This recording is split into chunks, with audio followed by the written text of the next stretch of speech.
the politicization of security is one thing that is costing us very hugely. Unfortunately, Nigerians are dying. Now, when you look at the entire cabinet of Mr. President, the entire cabinet, there is no one single human being with a background in security or policing. No one. Look at the entire Ministry of Defense. The two ministers, none have a history of managing security. What I expect Mr. President to do is to look at the Obasanjo model on managing national security. When Obasanjo came in, who was his chief of staff? A retired general with vast experience in managing people, General Mukhtar. Look at his Minister of Defense, General T.Y. Danjuma, a man with a proven record of fighting to keep this country one, from the Civil War down to the coup that ousted General Gowon and how Obasanjo came in. Now, when OD happened, when Zaki BM happened, yes, we had concerns about how it happened, but he did it in a way that ensured that people knew that there was a government. We need to feel the presence of government. The moment people don't feel the presence of government, they begin to resort to extra-governmental means in responding to their own issues. And that's why many of these bandits and other criminal groups have seen these gaps in terms of the huge disconnect between government and the people. And they are able to buy loyalty from the people. Government must be able to reverse that climate of loyalty where communities now fear bandits, not because bandits are better than government, but because they don't even have access to the government. All right, let me come in here, Professor, please. Yes, let me come in here.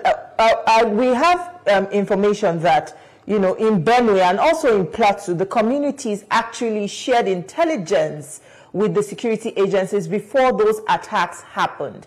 Now, nothing was being done about that. Nobody is being punished for that. Could that be why, you know, this issue keeps degenerating to this point? I was fortunate to be a member of the Plateau State Security Council for 4 years.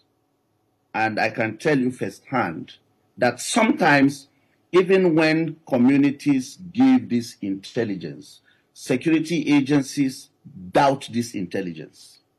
It has happened. We had to push to say, no matter how tiny, no matter how useless an information is, it is better you act on it than for you to say, no, based on the report we are having from our men, we cannot confirm what ABC communities are saying. Mind you, criminals are not ghosts. They have footprints. If in a state like Benue, we had what happened, we saw what happened with the presence of all the security agencies, then something is fundamentally wrong. It means we also have what I will call enemies of intelligence within the Nigerian state, that the Nigerian state must do well to confront. And these enemies of intelligence I'm talking about might not necessarily be about individuals that are selling intelligence, but more about organizational dysfunctionality or inefficiency. And that on its own is a major signpost to failure, is a major signpost to the weakness associated with interagency collaboration in the management of intelligence in this country. And we really need to have a serious conversation around Nigeria's national security architecture. It's unheard of across the world to have, for instance, the Office of the National Security Advisor performing operational roles. That's not the job of an NSA.